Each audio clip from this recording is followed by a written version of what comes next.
لله رب العالمين والصلاة والسلام على سيد الأنبياء وأشرف المرسلين ولا عاقبة للمتقين ولا عدوان إلا على الظالمين. اللهم رب اشرح لي صدري ويسر لي أمري واحلل عقدة من لساني يفقهوا قولي. بسم الله الرحمن الرحيم. إن المتقين في مقام أمين في جنات وعيون يلبسون من سندس واستبرق متقابلين كذلك وزوجناهم بحور عين يدعون فيها بكل فاكهة آمنين لا يذوقون فيها الموت إلا الموتة الأولى ووقاهم عذاب الجحيم فضل من ربك ذلك هو الفوز العظيم.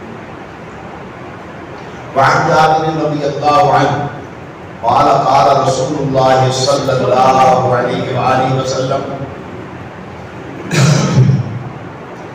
يأكل أهل الجنة فيها ويشربون ولا يتخبطون ولا يمتخطون ولا يبولون ولكن طعامهم ذلك جشاء كرشح المسك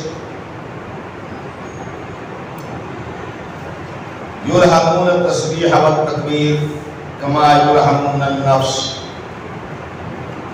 أما بعد فإن أحسن الكلام كلام الله وخير الهدي هدي محمد صلى الله عليه وآله وسلم وشر الأمور محدثاتها وكل محدثة بدعة وكل بدعة ضلالة وكل ضلالة في النار. اللہ رحیم و کریم کی حمد و ثنا جناب رسول رؤوف الرحیم صلی اللہ علیہ وآلہ وسلم کی ذات بابرکات پر درود و سلام دائم رہا. جناب آقا کریم صلی اللہ علیہ وآلہ وسلم کی ذات مقدس مکرم مشرف محترم اکرم اقدس اجمل احسن احمد صلی اللہ علیہ وآلہ وسلم کے بعد آپ صلی اللہ علیہ وآلہ وسلم کے مقدس صحابہ کی مقدس جواب پر اللہ کی قربت آمین. محترم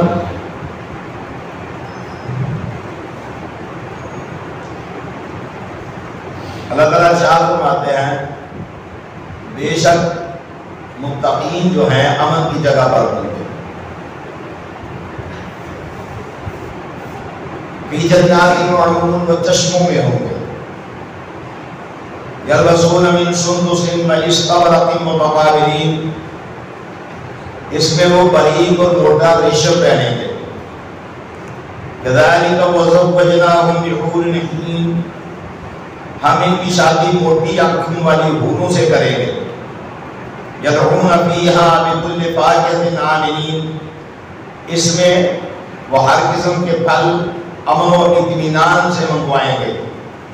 لا یذوقون فیہا الموت الا الموتۃ الاولی اور وہاں موت نہیں آئے گی کہ جس کا مزہ انہیں دوبارہ چکھنا پڑے گا سوائے اس موت کے جو پہلے آ چکی ہے.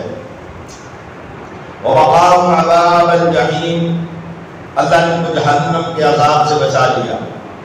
فضلا من ربک تیرے رب کے فضل سے. هُوَ الْفَوْزُ الْعَظِيمُ یہی ہے کامیابی بڑی. حضرت جابر رضی اللہ تعالیٰ کو ارشاد فرماتے ہیں کہ رسول کریم صلی اللہ علیہ وآلہ وسلم نے ارشاد فرمایا جنتی جنت میں کھائیں گے پیئیں گے لیکن انہیں واش روم جانے کی ضرورت نہیں ہوگی اور نہ ان کے ناک سے ریشہ اور زکام وغیرہ نکلے گا. ولا یبولون اور انہیں پیشاب بھی نہیں آئے گا چھوٹا. ولکن طعامهم ذلک جشاء اور میں بس ایک تکار آئے گی انہیں اللہ اللہ خیر صلی اللہ اور فرمایا ان کا جو پسینہ ہوگا نا وہ مسک کستوری کی طرح ہوگا خوشبودار پسینہ ہوگا اور اندر تسبیح و تحلیل کا ورد ایسے ڈال دیا جائے گا جیسے سانس کی آمد و رفت ہے.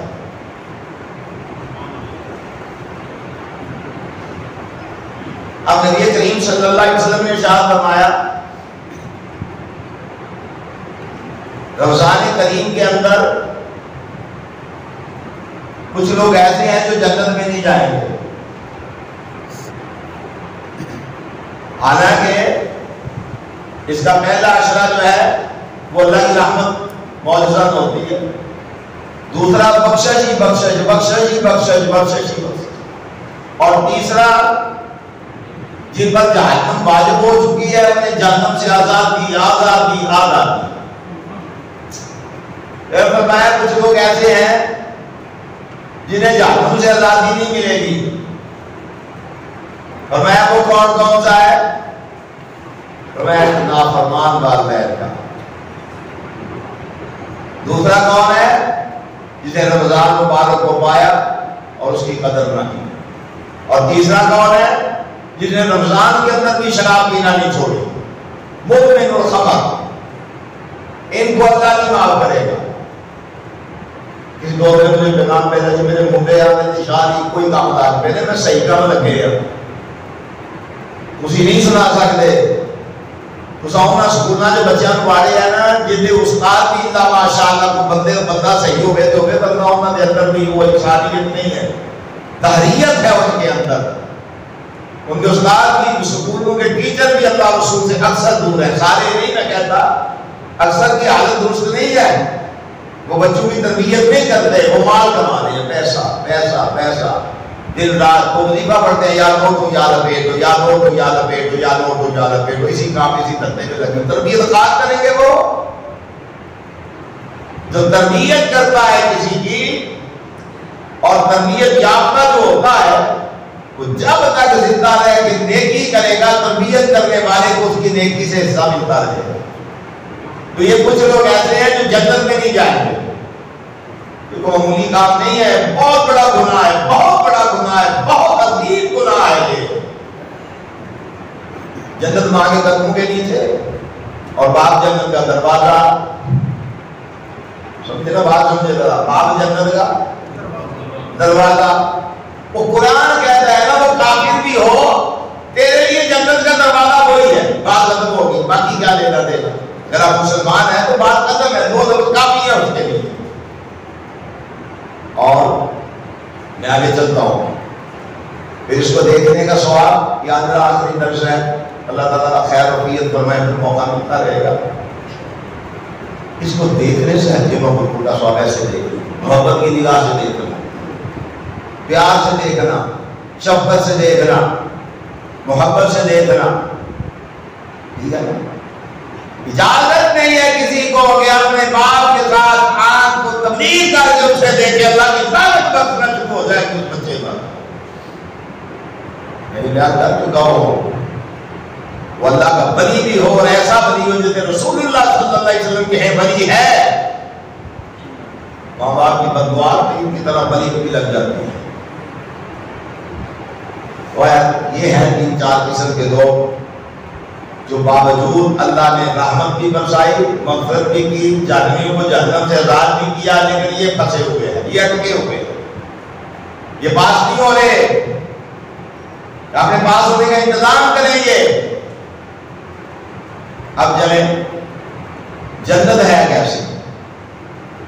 نبی کریم صلی اللہ علیہ وسلم سے آپ فرماتے ہیں ایک بندہ آخری بندہ جہنم سے نکالا جائے گا اور آخری بندہ جنت میں داخل کیا جائے گا. اللہ تعالیٰ اسے کہیں گے کیا میری جنت میں داخل ہوگا. لیکن وہ دنیا میں رہا ہوگا نا دنیا کے معاملات سے واقف ہوگا عذاب بھگت کے آیا ہوگا. اللہ معاف کر دے مجھے اور آپ کو. جہنم کا عذاب بڑا سخت ہے. ہم بڑے دلیر ہو گئے ہیں. جہنم کا عذاب بڑا سخت ہے. جہنم کا عذاب بڑا سخت ہے. قبر کا عذاب بڑا سخت ہے. زلیلے سانپ اور بچھو ہوں گے اس میں. اللہ سے پناہ مانگتا ہوں گنہگار ہے سارے. اللہ ہمیں بچا لے اپنے فضل سے. نبی کریم صلی اللہ علیہ وسلم سے کسی نے سوال کیا تو جنت عملوں سے ملے گی یا اللہ کے فضل سے؟ فرمایا اللہ کے فضل سے. اللہ کے عمل کو ایک زمین بناتے ہیں بس، اس پر نیکی اگتی رہتی ہے، نیکی اگتی رہتی ہے، نیکی اگتی رہتی ہے. اب سوال کرنے والے آگے سے سوال کرتی ہے، کہنا حتی انت یا رسول اللہ صلی اللہ علیہ وسلم، حتی کہ آپ بھی؟ کہا ہاں حتی انا، میں بھی اللہ کے فضل سے جاؤں گا، میں بھی اللہ کے فضل سے جاؤں گا. اور نبی کریم صلی اللہ علیہ وآلہ وسلم ارشاد فرماتے ہیں وہ بندہ جب جائے گا نا تو ایسے دیکھے گا تو کہے گا یا اللہ جنت تو پہلے ہی بھری ہوئی ہے، میں کہاں جاؤں؟ اللہ کہے کہ جا تو صحیح نا، اندر تو جا. وہ کہے یا اللہ وہ تو بھری ہوئی ہے. اللہ کہے کہ چلیے بتا کہ دنیا میں کسی بادشاہ کی جو بادشاہی تھی اتنی زمین تجھے دے دوں جنت میں؟ یہ اللہ زمین دینے پہ آیا ہوا. اور جنت میں زمین، جنت میں، یہاں کی زمین نہیں ہے.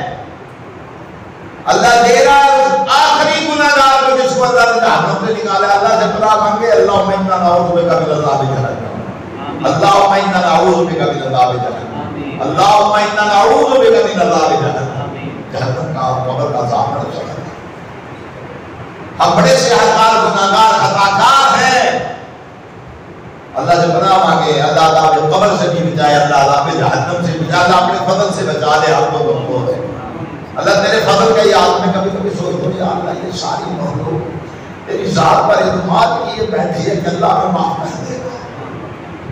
سارے اعتماد کیے بیٹھے اللہ تو ہمیں معاف کر دے گا. سب نے اعتماد کیا ہوا کہ اللہ معاف کر دے گا. اللہ تو ہمیں معاف کر دے گا. میرے پیغمبر کریم صلی اللہ علیہ وسلم نے ارشاد فرمایا بندہ جیسا اپنے اللہ کے بارے گمان کرے گا اللہ ویسا ہی معاف نہ کرے گا. اللہ آپ کو اعتماد کیے بیٹھے ہیں تو ہمیں معاف کر دے گا. اللہ ہمیں معاف کر دے گا. اللہ میں سخت نہیں ہے، کسی میں بھی سخت نہیں ہے. تو آپ کو درد ہو نا اٹھ کے ساری ذات کا کھڑے رہے. کار میں درد ہو تو اس سے زیادہ تکلیف میں مبتلا ہوتا ہے اور روتا ہے، چیختا ہے، چلاتا ہے. اللہ سے پھر دعا مانگو اللہ عذاب قبر اور عذاب جہنم سے بچا اور اپنے مدد سے بچا. کوئی عمل نہیں ہمارے پاس. میں بھی سوچوں، آپ بھی سوچو، کبھی کبھی میں کہتا ہوں یار ہم سوچیں تو صحیح نہ ذرا بیٹھ کے کبھی کوئی ایسا عمل کیا ہے جو ہمارے لیے تو اللہ تیرے ہی لیے. سوچے تو صحیح. یہ تو اللہ کے ساتھ معاملہ ہے، میرا بھی معاملہ اور آپ کا بھی معاملہ. یا اللہ یہ عمل تیرے ہی لیے ہے. آپ تو کسی کو ایک گھونٹ پانی پلا دے اور جب تک 50 لوگوں کو بتا نہ دے ہمیں روٹی اور کھانا حاصل نہیں ہوتا. فلاں آدمی کو ہم نے پانی پلایا تھا، فلاں آدمی کو ہم نے کھانا کھلایا تھا، فلاں آدمی کو ہم نے کپڑا لے کر دیا تھا. کوئی اللہ کے لیے نہیں ہے. جیسے کل کے درس میں نے بیان کیا تھا اللہ دنیا میں منہ پر مار دیتا، کہتے چل تیرے منہ پر مار دیا میں نے دے. حالانکہ یہ سارے ہی مال اللہ کا ہے. سارے مال کا مالک اللہ ہے، کوئی اس مال کا مالک نہیں. بطور امانت کچھ تیری جیب میں ڈال دیا، کچھ میری جیب میں ڈال دیا، کچھ اسے دے دیا، کچھ اسے دے دیا. یہ بطور امانت ملا ہوا سب کو. اس کی مثال کیوں سمجھے جائے کو بڑا بچوں کو کسی کی جیب میں 100 ڈال دے، کسی کی جیب میں 500 ڈال دے، کسی کی جیب میں 10 ڈال دے. وہ دیکھیں گے یہ کرتا کیا ہے. بس یہ مال اللہ کا ہے ہمارے پاس امانت. یہ جان بھی اللہ کی ہے ہمارے پاس امانت. ہم اس کے ساتھ کیا کر رہے ہیں، کیا معاملات کر رہے ہیں. میں پھر کہتا ہوں اللہ معاف ہی کر دے. بس اس کے علاوہ ہمارے پاس اللہ ہمارے پاس ہے کچھ نہیں نا جو تیری بارگاہ میں پیش کرے. ہے کچھ نہیں. اور پتہ نہیں کون لوگ ہیں ہمارے پاس کچھ نہیں. اللہ بس اعتماد کیے بیٹھے ہیں کہ اللہ کو ہمیں معاف کر دے.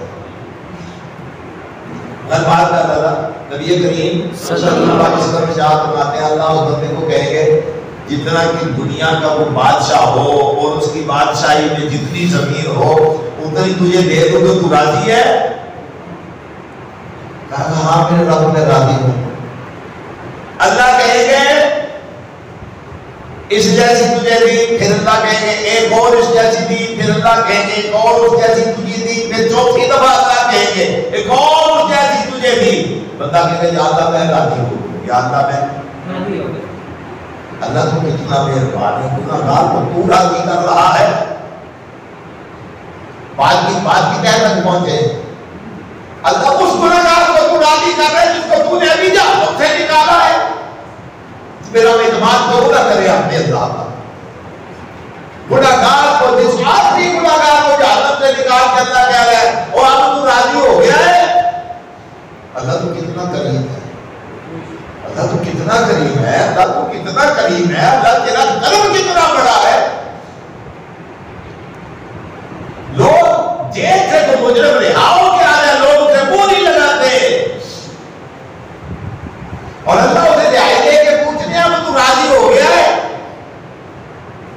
یا تو پھر اس اللہ کے دروازے پر غیر کے دروازوں پر جا کے دھکے کھاتا ملتا ہے کہ فلانا بھی مہربان ہے، فلانا بھی مہربان ہے، بری بری میری کھوٹی قسمت کرو کھری. یہ کیا ہے سب؟ سفر میں پھر آئے ذرا سوچیں کہ اللہ راضی کر رہا ہے کس کو؟ جو سزا بھگت کے آیا، اللہ اس کو کیا کر رہا ہے؟ اور اللہ کہتے ہیں تو راضی ہے. پھر سوچیں، ذرا سوچیں. درس و تدریس کا یہ معنی نہیں ہوتا کہ آپ کو مزہ آئے، نہیں، تربیت ہو. پھر سوچیں کہ اللہ اس کو 4 گنا بادشاہی جنت میں عطا فرما کے کہتے ہیں اوے تو راضی ہو گئے؟ کہتے ہیں اللہ میں راضی ہو گیا، اللہ میں راضی ہو گیا ہوں. کوئی ایسی اللہ کی دربار میں تو نہیں آتا، ایسی اللہ سے اپنا رابطہ نہیں کرتا. کہا جا رہا ہے میں شباب کے اندر جا رہا ہوں، کہا جا رہا ہے میں شباب جا رہا ہوں، کہا جا رہا صحیح کرم اللہ صاحب سرکار پر جا رہا ہوں. کہا جا خدا کے بندے تیرے نصیبوں میں پتھر پڑ گئے ہیں. جو ایسے مہربان کو چھوڑ کے ایسی قبروں میں جا کے مانگتا پھرے، جو بیچارے خود دنیا سے رخصت ہو گئے، جن کی حکومتیں، سلطنتیں، بادشاہیاں، ولایتیں سب ختم ہو گئی. تو جاتا ہے کہ مجھے لے کے دے دو، وہ کہتا ہے میں کسی کے وسیلے کے بغیر تجھے دینے والوں، میں نے خود تجھے بنایا ہوا ہے، میں نے خود تجھے تو خود تو ہمیں بنایا ہے. اللہ کی خالقہ کا فصبہ کا بعدہ کا بھی ای صورت ما شاء رکب. کہتا تو میری تخلیق ہے، الرحمن علم القرآن خلق الانسان. جس نے بنایا ہے اللہ نے بنایا. تو پھر اس کے بعد جانے کیوں نہیں آتا جس نے بنایا ہے؟ گاڑی خراب ہو جائے کہتے ہیں جی وہاں لے کر جاؤ جن کی گاڑی ہے، جنہوں نے بنائی ہے، وہ اصل بدلے ڈالے. گاڑی کے معاملے میں تو دوسرے پر اعتماد نہیں کرتا کہ 2 نمبر کام کرے گا. موٹر سائیکل کے معاملے میں تو اعتماد نہیں کرتا، وہاں لے کر جاؤ گی جنہوں نے گاڑی بنائی ہے، موٹر سائیکل بنائی ہے. اللہ کہتا میں نے تجھے بنایا تھا دکھانا کا فصبا کا بعدنا کا فی ای صورت ما شاء کلا بل تکذبون بالدین. اور تجھے حیا نہیں آتی؟ میں اتنا مہربان جس کی انتہا نہیں. غیر بات کر رہا تھا، اللہ کہیں گے تو راضی ہے؟ میرے بڑی چاش آئی ہے اس جملے میں، اور تو راضی ہو گیا ہے اور سلامت کٹ کے آیا ہے اور جیل کھول کے آیا ہے اور جہنم کے ساڑھ کے گھر کے آیا ہے. حدیث میں آتا ہے جنت کے دروازے پر ایک چشمہ ہے، جب اس کو نکالا جائے گا تو فرمایا اس چشمے کے پانی سے اس کو غسل کیا جائے گا. خدا کے بندے کیوں نہیں سوچتے؟ ہمیں تو اس لیے وہ گالیاں دیتے ہیں کہ یہ تو جی وہابی ہے، ان کی بات نہ سنو اور مانی نہ سنو، رسول اللہ کی تو سننا صلی اللہ علیہ وسلم. فرمایا اس کو لے کر آیا جاتا ہے جنت کے دروازے پر ایک چشمہ ہے، اس سے دھویا جاتا ہے، اللہ اس کو سب کو شاداب کر دیتے ہیں. اور فرمایا جب جنت میں داخل کیا جاتا ہے، جو اعلیٰ درجے کا انسان ہوگا، جس پر اعلیٰ فضل ہوگا، اور میں اس کا چہرہ چودھری کے چاند کی طرح چمک رہا ہوں. اس کا چہرہ چوروی ہے، اتنا خوبصورت ہوگا کہ حدیث میں آتا ہے کہ جنت میں ایک بازار ہوگا، اور میں لوگ اس بازار میں جایا کریں گے، ہوگا کیا؟ اور میں وہاں ایک ہوا چلے گی، وہ جو ہوا چلے گی نا ان کے حسن میں اور اضافہ کرتے ہیں، اور جب لوٹ کے اپنے خیموں میں آئیں گے، اپنے اہل خانہ میں آئیں گے، تو اہل خانہ کہیں گے یار آپ تو پہلے ہی بڑے خوبصورت ہیں، اور خوبصورت ہو گئے ہو۔ سمجھے یہ بات ہے؟ اللہ اتنا مہربان ہے، یہ ساری نعمتیں اللہ نے اپنے فضل سے میرے رات میں نہیں بنائی۔ اب گناہگار ہے بندے دوست کے، خطاکار ہے بندے دوست کے، سیاحکار ہے بندے دوست کے، اللہ سے کبھی اتنا کہ دعا بس ایک دفعہ آ جا، بس آ جا، بلا آیا آ جا، تو کہتا نہیں میں نے چلیا جناب عبداللہ شاہ قاضی کراچی، وہ کہتے ہیں آ جا، کہتا نہیں میں اتنے چلیا، کیوں چلے؟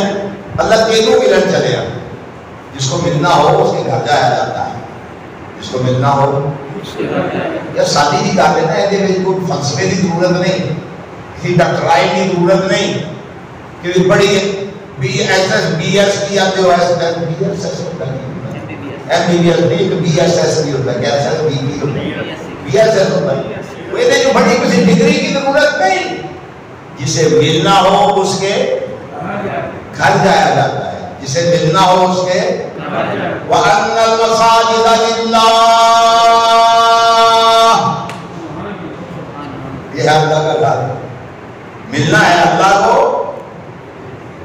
جاتا ہے کسی اور جگہ پر، اور کس کو ملنا ہے اللہ کو، کیوں وہ ملائے گا نہیں، موضوع کہتا ہے حی علی الصلاۃ، آگے کیا کہتا ہے حی جنہوں لان ہوتی ہے آپ کو خیر سنا حی میرے گھر آ جا میں تجھے کامیاب کر دوں گا، سادی سی بات ہے، دین تو ہے ہی بڑا سادہ، بڑا سادہ ہے، کسی فلسفے کی ضرورت نہیں، کسی ڈاکٹرائی کی ضرورت نہیں، جس کو جسے ملنا ہو اس کے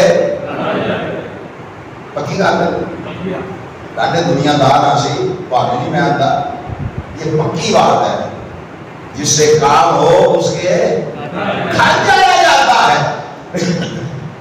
یہ مسجد اللہ کے گھر، یہ مسجد ہے، کوئی گل نہیں، سوڑا پیڑا پہ جاتی ہے اندر، تم آ جا خیر ہی ہے، آ جا تم میرے ہیں۔